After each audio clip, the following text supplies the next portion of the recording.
هذه الشابة الإفريقية أثناء إجازتها في جزر البهاما، غاصت مع الدلافين، لكنها فقدت هاتفها الذكي في المحيط. لا بأس بالعودة إلى القارب. رأت الشابة إحدى الحيتان تعيد الشيء في يديها.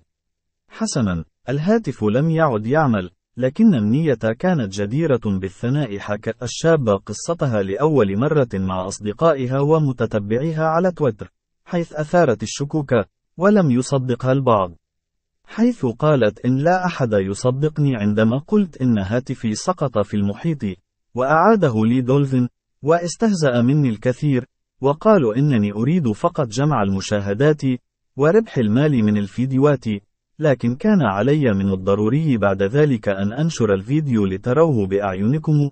الفيديو الذي حقق نجاحا كبيرا على الشبكات الاجتماعية، وقام العديد من الانضمام لها على اليوتيوب.